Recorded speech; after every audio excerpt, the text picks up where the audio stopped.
Hello guys at FastCap. My name is Mike Radcliffe and I want to show you a little gadget I made. We all know that drawer slides there's many different ones and different mounting types. Some of them go on the side of the cabinets so you don't have to do any measuring. You just get the height and you go for it. Others mount to the face frame, and then they have these adapters in the back that go on blocking, sometimes the back of the cabinet, sometimes they're blocked out with a 2x4 or whatever. This is just a little cabinet mock-up I did to show you a situation I ran into when I had to do about 30 of these. So I've got a couple different jigs for holding them in place when you mount them, but this is for after you have one mounted. So you've got that one there, it's ready to go.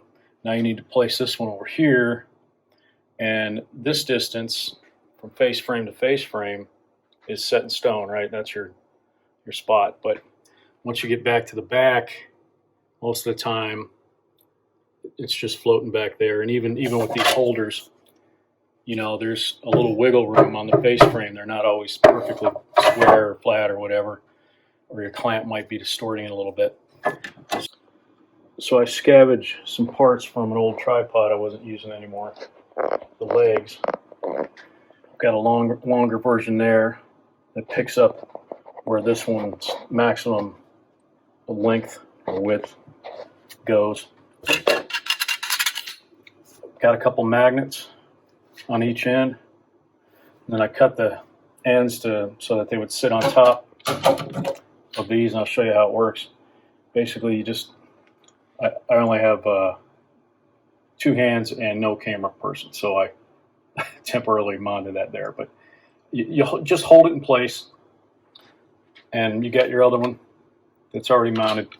So hold that in place with one hand, put this against it, slide it over. It's going to grab, and it's going to hold itself there. You flip this to lock it in place. You pick it up and you transfer it to the back, which I'll show you in a second. So now after you put the screw in the face frame, or you have the front fastened, however it's fastened, you move on to the back. And anybody that's used any of these jigs knows they're not perfect. Like I said, sometimes the face frame's a little warped, or your clamp distorts it. And if you've used these, they're even worse. There's a lot of wiggle room in the back. And especially like this, this box is not even a foot deep. So if you got 22-inch slides, there's a lot of wiggle room. And if you guys know about slides, they have to be aligned very close to perfect for them to operate properly. And when you're getting paid a lot of money installing high-quality cabinets, and people are paying 40, 50 bucks for slides, they want them to operate well. So now that you've got this measurement or this gauge dialed in, you just go back here and pop it in, and it'll actually hold it in place with the magnets. So that's pretty cool. Anyway, sorry for making you seasick, and if you got any questions, feel free to get back to me. Have a good day. Realize I forgot to show you why this helps so much and why it's such a major advantage if you guys haven't done cabinet drawer slide installations before. You got a 24-inch deep box with a face frame. Maybe you're doing foot wide drawers, so you got to have your hands back there either measuring and marking these holes for the bracket, or holding with one hand and trying to drive the screw in with the other hand. And of course, with this Phillips head screws always fall off right as you're about to put them in.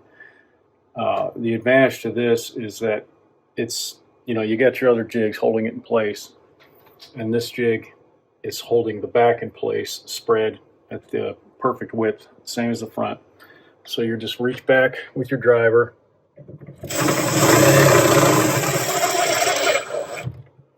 one hand. You don't have to be scooched back in the cabinet, killing your ribs on the floor of the cabinet and reaching back underneath and trying to hold the screw in, the slide and all that stuff.